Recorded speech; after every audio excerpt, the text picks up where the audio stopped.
કેમ છો બધા? મજામાં? હવે તમારે ખબર તો પડી ગઈ હશે આપણું રમત ગમત સમિતિ જે આપણે કચ્છ વાગડ લેવા પાટીદાર સમાજ છે આપણું ઇવેન્ટ ઓર્ગેનાઇઝ કરે છે, જે પણ sports carnival, right from the cricket, football, volleyball, lemon spoon race, tug of war, અને એ પણ ખાલી મેન્સ માટે નહીં, આ ટાઈમ બચ્ચા લોકો માટે પણ છે, લેડીઝ લોકો માટે છે, સિનિયર સિટીઝન્સ લોકો માટે છે. આના પર આપણે એના પહેલા પણ હિતેશભાઈ અને ભાણજીભાઈ જે કહી દીધું કે આની બધી માહિતી એમણે આપી દીધી છે આપણે, તેમ છતાં હું બી કહી દઉં કે 30 તારીખના આપણે શનિવારથી સવારથી 7 વાગ્યાથી આપણે અહીંયા ક્રિકેટનું ટુર્નામેન્ટનું ચાલુ થઈ જશે. અને નેન્સી, આપણે જે 31 તારીખના જે મહારમતોત્સવ રાખ્યો છે એ દિવસે તો કંઈક બચ્ચાઓની એક્ઝામનો ટાઈમ છે, તો એના માટે આપણે શું કરશું?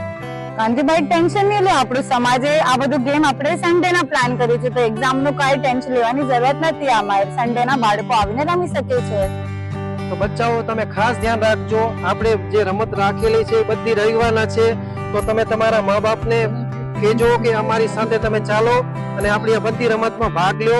અને આ રમત રમશો એની સાથે આપણે ગિફ્ટ બી રાખેલી છે, જે જીતશે એને બી આપણે પ્રોત્સાહિત કરી અને કોઈ ગિફ્ટ એમને આપવાની છે. તો બધા બચ્ચાઓ મા બાપ સાથે તમે જરૂરથી જરૂર પધારજો. તો 30 તારીખના પૂરો દિવસ પ્લસ 30 તારીખના રાતના ડે નાઇટ અને સન્ડેના બી આખો દિવસ ક્રિકેટ રહેશે. એના સિવાય બી આપણે જે બીજી એક્ટિવિટીઝ છે, જેમ કે મહારમતોત્સવનું આપણે આયોજન છે, એમાં બી બધા તમે ભાગ લો અને ફૂલ ફેમિલી સાથે